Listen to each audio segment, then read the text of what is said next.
Hey guys, it's Ch.4. Welcome back to an Affliction Heart Volume 3. This time, Chapter 4 Felony Misdemeanor. I wonder what this is gonna be about, to be honest. Because this is like law related. Looks like we're gonna be with Swarm. This is gonna be so. Okay. I just read like 3 chapters, and this is my 4th one. I'm gonna stop here. My voice is becoming hoarse, as you will probably tell in a couple minutes right into this. Man, I'm loving the story, but I'm getting so many like heartstrings pulled by it. Anyways, let's hop right into it. Swarm stared glumly at her half of the paper set up on the easel. A black splatter of ink was strewn across the center of it from the careless flick of Rot's iron's hoof. Swarm was wrestling with the idea of putting an image on paper. It was a crazy idea to her. Miss Acumen? Swarm asked uncertainly, looking towards the older mare. The teacher stepped closer, looking Swarm up and down. Yes, is there a problem? Swarm looked down at her forehooves, mincing them back and forth nervously. How do I paint? Sparkling Acumen paused at that, a deep frown cresting her already wrinkled face. What do you mean, how? I don't know how, Swarm said with a simple nod. Can you teach me? Well, yeah, you're a teacher, so you should. Sparkling Acumen blinked once before she stepped closer to the easel and picked up a brush, leaning in. She drew a simple circle, a line for her neck, 4 lines for legs, and then another circle for the head. She dipped the brush into the water, swished it around to get it clean, and then went for the red, scrawling a mane and tail with a practiced flick of her wrist. There. Storm blinked, her head tilting to the side slowly. What is it? Sputnik Leggman stared for a long moment, bringing him to look offended. It's a. She paused, turning to wrought iron. Iron, what is a drawing of? It's a pony, wrought Iron said with a shrug. The teacher was offended. Like, what is it? She doesn't understand art. Okay. Storm stared, blinking once. It's a pony, wrought Iron said with a shrug. Storm stared, blinking once. No, it's not. Sparkling Acumen paused again, leaning closer to the point, before pointing with the end of the brush. Look. Mane, tail, body, head. Storm blinked and leaned closer, her expression bewildered. But it doesn't look like anything like a pony, Sparkling Acumen sighed faintly, rubbing her forehead with a sigh. It's a painting. It's not supposed to be perfect. Swarm frowned deeply, rubbing a hoof through her mane uncertainly. Then, why bother painting at all? The teacher stared at her student for a long moment, shaking her head. Because it's fun? Man, Swarm's just getting so philosophical here. Like, what is your Swarm, what do you want to do when you grow up? Let's start with that fact. Start with that right now. Storm didn't get that. Oh, okay, she said, brightly moving forwards to pick up the brush.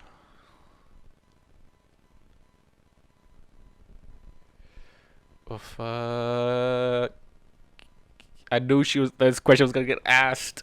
Storm didn't get that. Oh, okay, she said, brightly moving forwards to pick up the brush. Sparkly Acumen stared at the young filly for several long moments before she leaned in close to whisper into her ear. Swarm, who is your mother? Kuno. Swarm responded idly, staring intently at the canvas. What kind of pony is she? Sparkling Acumen inquired. Who is your mother? Fuck. And what kind of pony is she? Damn. Swarm gave her the fucking honest truth, though. Swarm blinked once, shifting her attention to the teacher. She's not a pony, she's a changeling. Sparkling Acumen stiffened slightly at that, her brows furrowing. I suspected. How do you suspect that?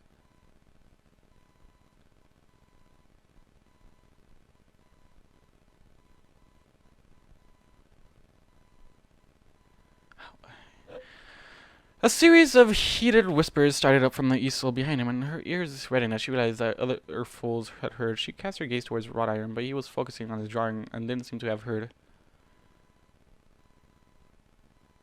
Is he gonna get arrested just for marrying a freaking changeling when Princess Cadence, the freaking pony of love, married them? Is he gonna get this whole misdemeanor bullshit going on? Also, how did she suspect it? How did she suspect it? That's my question. Unless she was there when she changed her mane and stuff on the bus stop. How did she suspect it? Warden sighed faintly as he trudged along the long road towards Ponyville, limping heavily on his bad hoof. He had several things to do in Ponyville. He had to find an employee that was capable of at least helping tend to the robot crop, get supplies for the house, and for the robot itself. There was special fertilizer to buy and mix with certain herbs to ensure that the robot didn't die. There was also a certain thing he intended to do in Ponyville that he was careful to keep from Kuno. He had gone far enough to ensure that she stayed home just to make sure she didn't inadvertently find out about it. Okay, so do you have something special planned?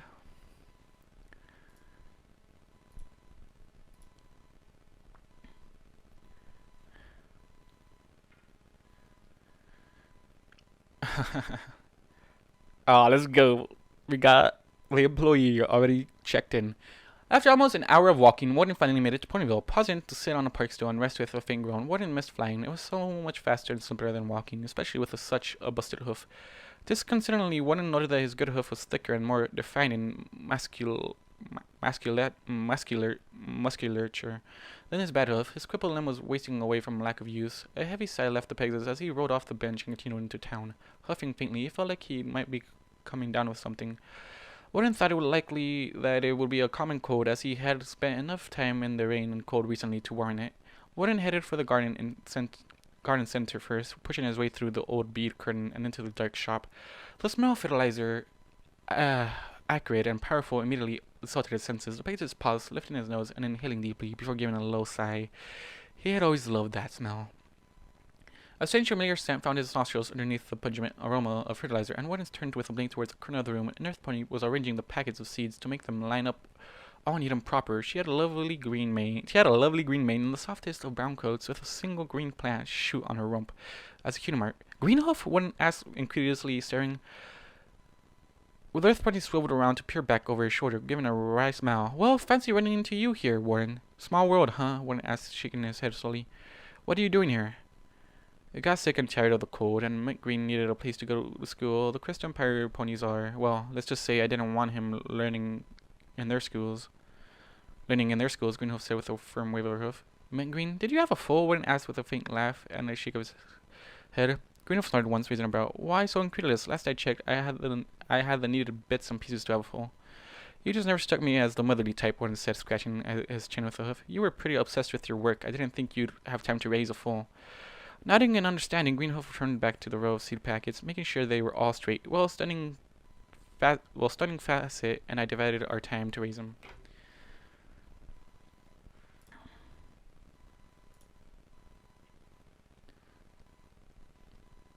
What? Stunning Facet. What the fuck kind of name is that? Stunning Facet. Isn't he that rich crystal pony that runs the jewelry store? Warden inquired. He relocated here to Ponyville with us. He sources gems straight from Miss Rarity and cuts them to fit to jewelry. It's pretty lucrative work, Greenhoof said with a faint smile and turning to begin straightening up the bags of fertilizer.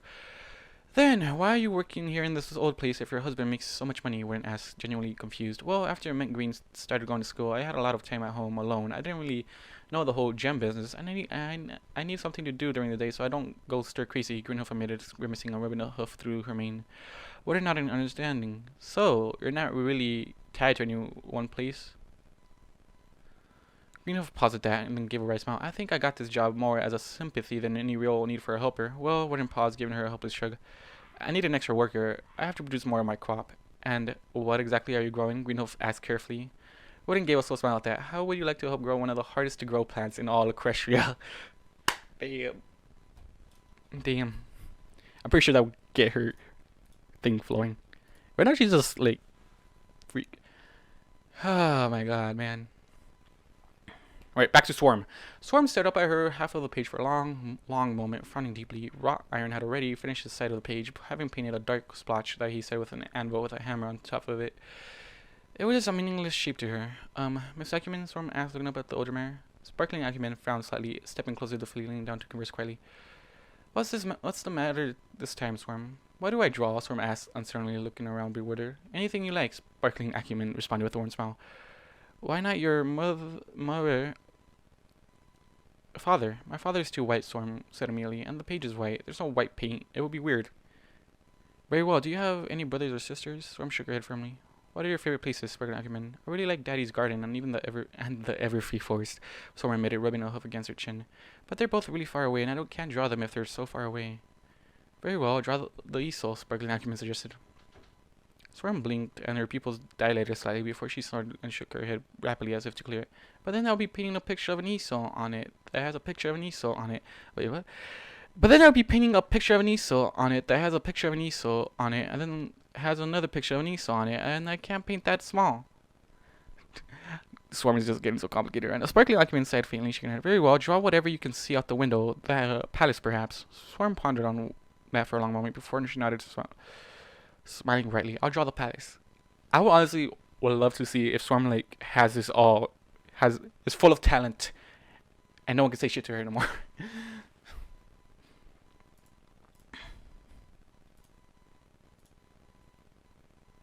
Also, did Warden get Greenhoof back? Because we got that shit locked down real quick.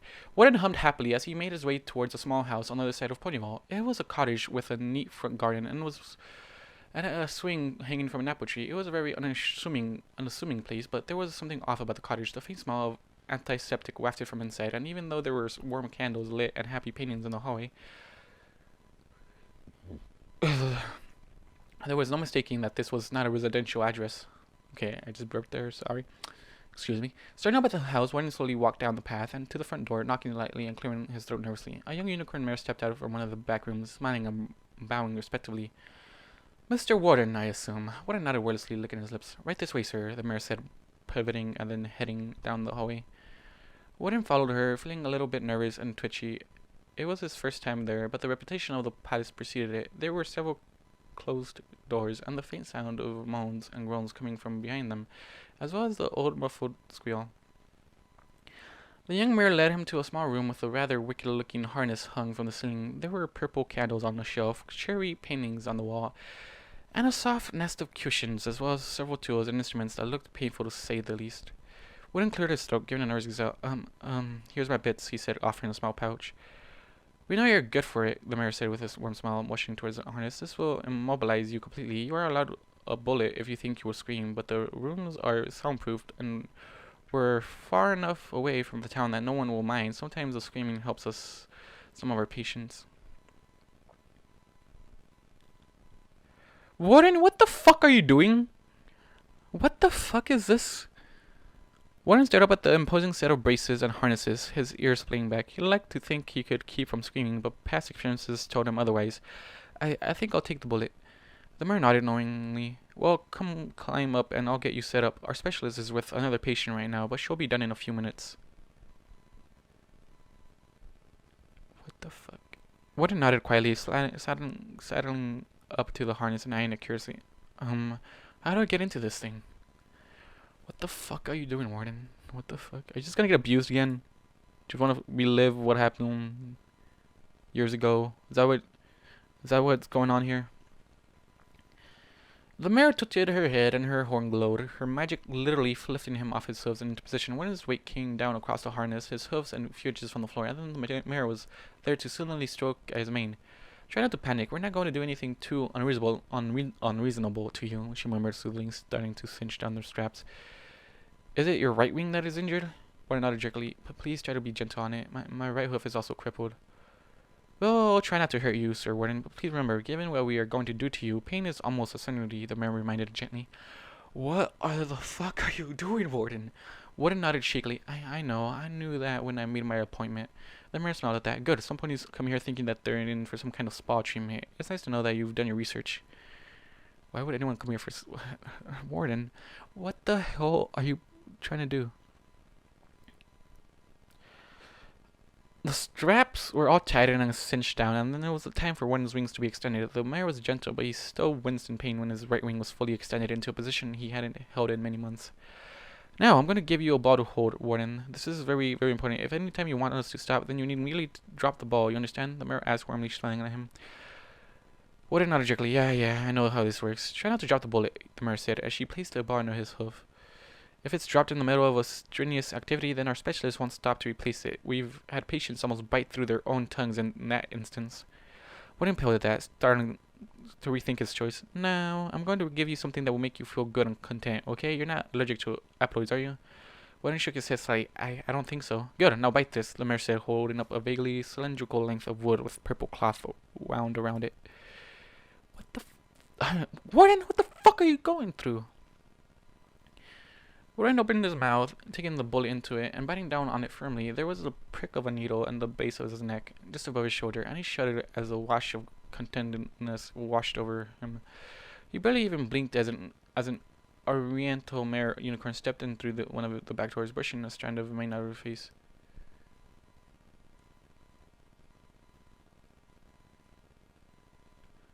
Wait, what?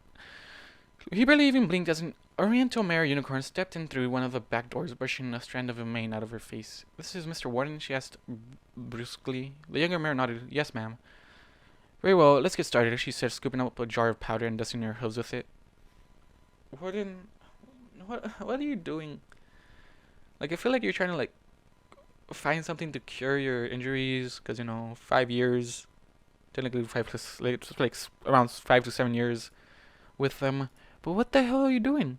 What is Warden? I need somebody to explain what Warden is doing, because I don't understand what the hell is going on with that. I'm just like, what? First I thought bondage club, bondage room. I was like, why? Swarm stared at her newly created picture of the Canterlot Palace. She had to cut it off prematurely when she found out that she started painting too big. The other foes had gone to recess, and she was still sitting there painting, scratching the surface of the paint with the blunt end of the paintbrush and blurring it with dabs of a tissue. And even with a piece of paper she had found when she wanted a rougher texture, sparkling acumen sat behind her, staring over her shoulder in awe.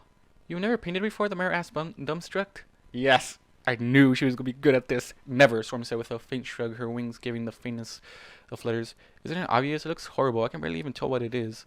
Sparkling acumen slowly shook her head, staring at the rendering of the Canterlot Palace. It was an almost perfect painting of the palace. Swarm had somehow managed to capture the texture of bricks in the painting, and the color of her sky was a perfect match to the nice sky outside, even to the point where it faded to more white along the horizon. The foliage on the cliffs were just smudges of brown and green, mere impressions of greenery and mountain, but the castle itself was sharp and focused. However, there was something off about her picture.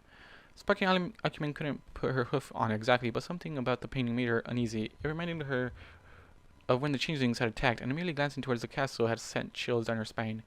It emanted evil somehow back then, and now on the fool's painting it did the same. "Swarm, are you trying to make this painting unsettling?" Sparkling acumen asked quietly. Swarm blinked once, shaking her head. "I'm just drawing what I see." "Well, what do you see when you look at the palace?" Swarm pondered on that for a long moment, scratching her chin with the blunt end of the paintbrush, marking her gray fur with black paint unknowingly. "I see the palace where the evil princess lives." "What?"